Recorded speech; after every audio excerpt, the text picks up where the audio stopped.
किसान भाइयों सभी को मेरा नमस्कार। मैं रविंद्र सिंह, वरिष्ठ शोध सहायक RTDS अलीगढ़। आज मैं आपको प्राकृतिक खेती से संबंधित कुछ बातें बताऊंगा।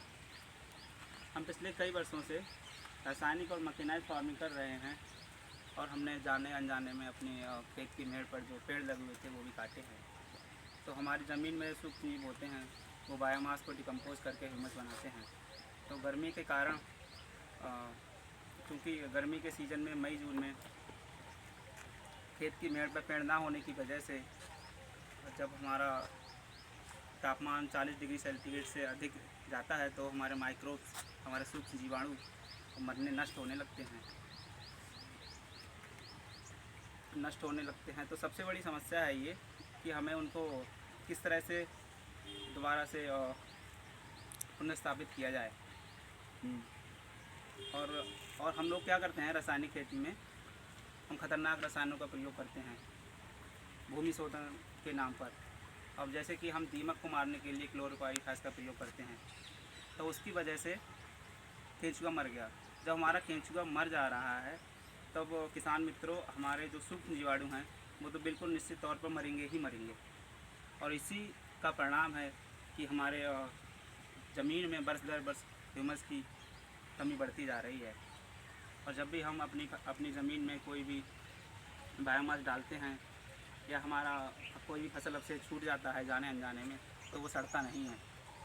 तब आज के समय में, वर्तमान समय में ये एक चैलेंज है कि हम अपनी भूमि की उर्वरता शक्ति है उसको कैसे बढ़ाएं।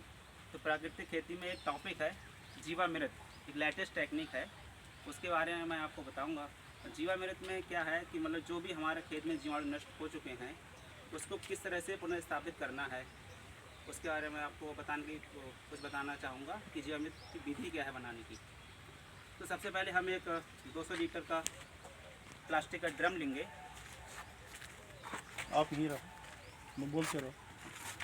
प्लास्टिक का ड्रम लेंगे और हम 5 किलो मिट्टी लेके आएंगे ऐसी जगह से जहाँ पर पर्याप्त मात्रा में सूक्ष्म जीवाणु हों।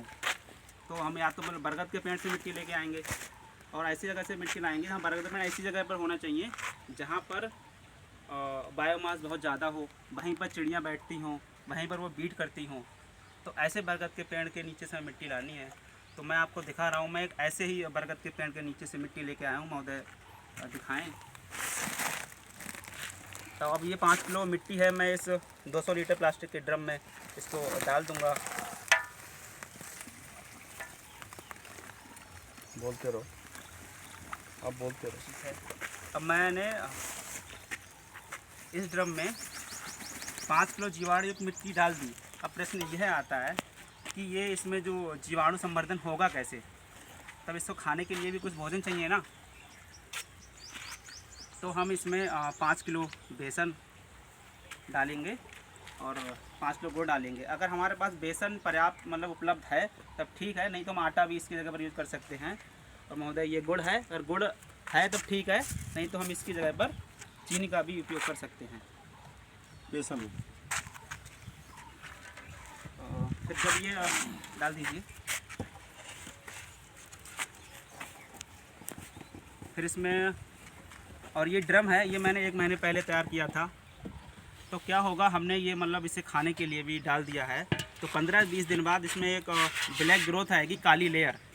हम उसको क्या करेंगे, छलनी से छान कर इस ब्लैक ग्रोथ को निकाल देंगे। क्योंकि हम जो मतलब जहाँ से मिट्टी लेके आए थे, महोदय इसको आप इसको डाल दीजिए इसमें।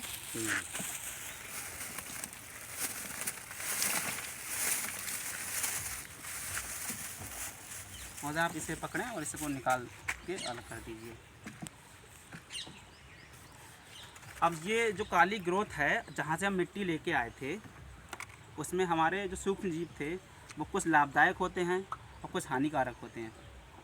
और नेचर में मतलब हर जगह हमेशा पॉजिटिव और नेगेटिव बैक्टीरिया मौजूद हैं। तो इस ड्रम में जो भी नेगेटिव बैक्टीरिया हैं, नेगेटिव सूक्ष्म जीवाणु हैं, वो क्या करते हैं, मतलब एक ब्लैक लेयर की काली लेयर की एक ऊपर परत बना लेते हैं। तो उसको हम निकाल देते हैं। अब इसमें जो सिर्फ बचा है वो लाभदायक सूक्ष्म जीव बचे हैं। और जब ये अगर जहाँ से हम मिट्टी लेके आए हैं, अगर उस मिट्टी में पर्याप्त मात्रा में, उचित मात्रा में सूक्ष्म जीव हैं तो इसको बनने में 3 से 4 महीने का टाइम लगेगा। और हम जहाँ से मिट्टी लेके आए, अगर उस मिट्टी में थोड़ा कम सूक्ष्म जीवाणु हैं तो हो सकता है उसमें 5 से 6 महीने का भी समय लगे। और जब ये बन के तैयार हो जाएगा 5 से 6 महीने में, तो हमको 100 किलो गोबर की सूखी खाद लेनी है। और इसमें जो हमारा ये कल्चर है जीवामृत, 20 किलो इसमें से निकालना है और अपनी सूखी गोबर की 100 किलो खाद में इसको मिला देना है। और साथ ही हम 5-6 किलो चीनी का घोल बना के उसमें डाल देंगे, क्योंकि इसमें ड्रम में हम जिसको अब तक गुड़ और आटा खिला रहे थे, तो वो उसमें गोबर मिक्स करने की वजह से वो मतलब जीवित रहे, मर ना पाए।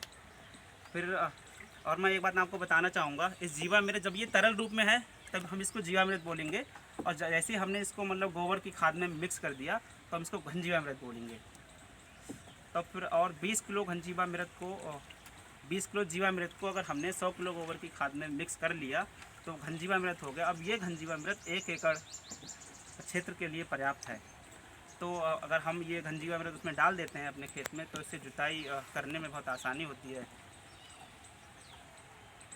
जुताई करने में बहुत आसानी होती है, और जो भी उसमें हमारी सॉइल में सूक्ष्म जीवाणु नष्ट हो गए हैं तो मतलब धीरे धीरे पुनर्स्थापित हो जाते हैं।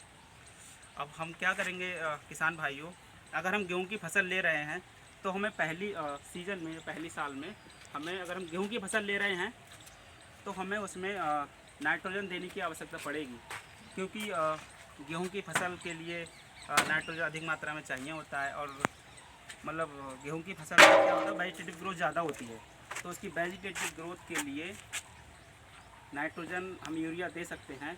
और हमारे लिए फॉस्फेटिक, जिंक, सल्फर जैसे सूक्ष्म रासायनिक तत्वों की आवश्यकता नहीं है देने की। धन्यवाद।